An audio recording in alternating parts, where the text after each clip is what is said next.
സുഗമോദേവി സീരിയലിൻ്റെ ഏറ്റവും പുതിയ പ്രൊമോ റിവ്യൂയിലേക്ക് എല്ലാ കൂട്ടുകാർക്കും സ്വാഗതം. അരുന്ധതിയാണെങ്കിൽ ദേവികയോട് തീരാത്ത പക മനസ്സിൽ വെച്ചുകൊണ്ട് നടക്കുവാണ്.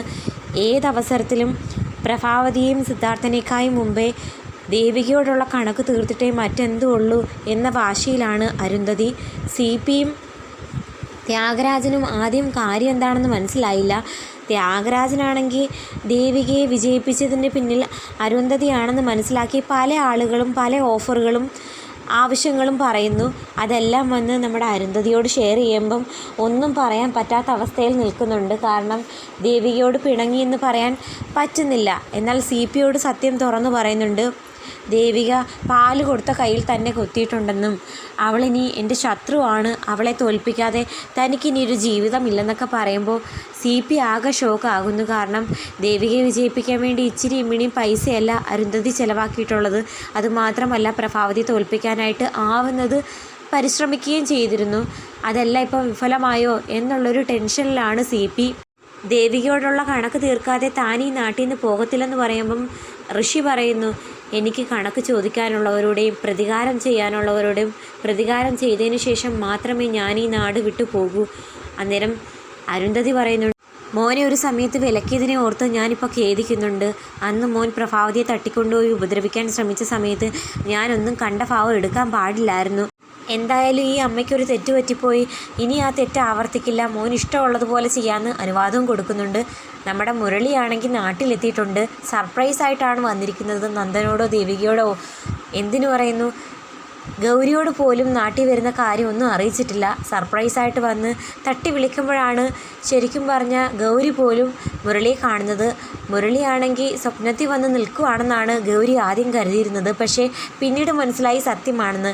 ഒന്നും അറിയാതെ നമ്മുടെ നന്ദനെയും ഒരു സർപ്രൈസ് കൊടുക്കാൻ വേണ്ടി വിളിക്കുന്നുണ്ട്.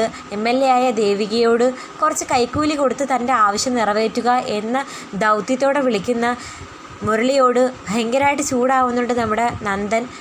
ആ സമയത്ത് എൻ്റെ കൂട്ടുകാരനാണ് ഇതിനെല്ലാം തെറ്റുകാരനെന്നും അവൻ കാരണമാണ് ഞാൻ ഇപ്പോൾ ഇങ്ങനെ വിളിക്കാൻ കാരണം എന്നൊക്കെ പറയുമ്പോൾ ആരാ നിൻ്റെ കൂട്ടുകാരൻ എന്നൊക്കെ ചോദിക്കുന്ന സമയത്ത് നന്ദൻ്റെ പേര് പറയുമ്പോഴാണ് നന്ദന് മനസ്സിലാകുന്നത് ഇത് മുരളി തന്നെ സൗണ്ട് മാറ്റി വിളിക്കുവാണെന്ന്. അങ്ങനെ എപ്പോൾ നാട്ടിൽ വന്ന് സന്തോഷത്തോടെ ഓടി വരുന്നുണ്ട് മുരളിയുടെ വീട്ടിലേക്ക് നന്ദനും ദേവികയും. അങ്ങനെ അവർ തങ്ങളിലുള്ള കുറച്ച് സ്നേഹ നിമിഷങ്ങളൊക്കെ കാണിക്കുന്നു. ഇതിനിടയ്ക്ക് ഇലക്ഷൻ സമയത്തുണ്ടായ പ്രശ്നങ്ങളെല്ലാം ചന്ദ്രമതിയും പ്രഭാവതിയും കൂടെ പറഞ്ഞു തീർക്കുന്നുണ്ട്. മാത്രമല്ല അരുന്ധതി ഈ അടുത്തിടെ ചന്ദ്രോത്ത് വീട്ടിലേക്ക് വന്നതും പ്രഭാവതിയെയും സിദ്ധാർത്ഥനെയും കൊല്ലാനായി രാധാമണി എന്ന് പറയുന്ന ഒരു സ്ത്രീയെ പറഞ്ഞയച്ച കാര്യങ്ങളൊക്കെ മനസ്സിലാക്കിയിട്ട് അതിനെക്കുറിച്ച് ചോദിക്കുമ്പം എനിക്കിപ്പം ഒരു പേടിയില്ല, ദേവിക കട്ട സപ്പോർട്ടായിട്ട് എന്നോടൊപ്പം കൂടെയുള്ളപ്പോൾ ഞാൻ എന്തിനു പേടിക്കുന്നു എന്നൊക്കെ പ്രഭാവതി പറയുന്നു. മാത്രമല്ല രാമപുരം നിയോജകമണ്ഡലത്തിൽ വിജയിക്കേണ്ട സ്ഥാനാർത്ഥി തന്നെയാണ് വിജയിച്ചത്.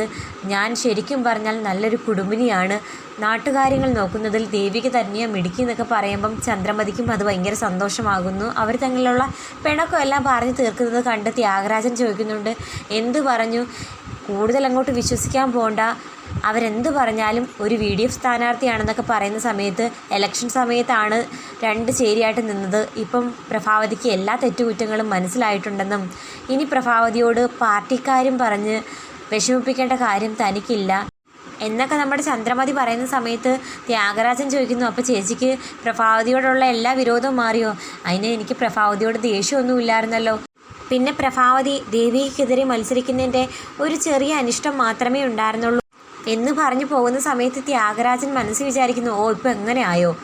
അതേസമയം ചന്ദ്രോത്ത് വീട്ടിലേക്ക് നമ്മുടെ രജനിയാണെങ്കിൽ വരുന്നുണ്ട്. രജനിക്ക് ഇപ്പോഴും ഭയങ്കര കലിയാണ്.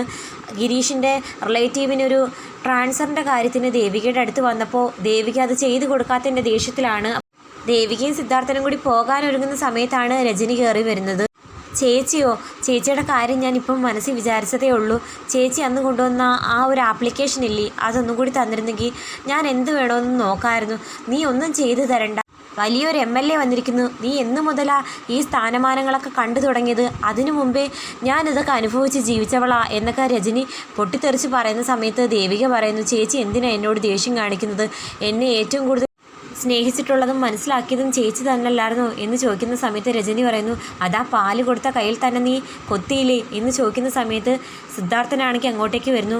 നീ രാവിലെ ഉടക്കാനായിട്ട് വന്നിരിക്കുവാണോ? മോളെ വാ നമുക്ക് പോകാമെന്ന് പറഞ്ഞ് ദേവികയെ വിളിച്ചുകൊണ്ട് പോരുന്ന സമയത്ത് രജനി ചോദിക്കുന്നു, അച്ഛൻ എന്താ ഇവളുടെ ആണോ? എനിക്ക് അച്ഛനോട് അത്യാവശ്യമായിട്ടൊരു കാര്യം പറയാനുണ്ട്, അച്ഛൻ ഇങ്ങോട്ട് വന്നേന്ന് പറഞ്ഞുകൊണ്ട് കൈ പിടിച്ചുകൊണ്ട് പോകുന്ന സമയത്ത് രജനി നീ എന്താ ഈ കാണിക്കുന്നത്, കുട്ടിക്കളിക്കാനുള്ള സമയമല്ല എന്ന് പറഞ്ഞ് ദേഷ്യപ്പെടുന്നു. അത് കണ്ടതും രജനി ആകെ അങ്ങ് തകർന്നു പോകുന്നു. അച്ഛനപ്പം ഈ മകളെ വേണ്ടല്ലേ, മരുമകളെ മാത്രം മതിയോ എന്നൊക്കെ ചോദിച്ച് ചൂടാകുന്ന സമയത്ത് സിദ്ധാർത്ഥൻ പറയുന്നു, എനിക്ക് രണ്ടുപേരും ഒരുപോലെയാണ്, പക്ഷേ നീയാണ് കാര്യങ്ങൾ മനസ്സിലാക്കാത്തത്.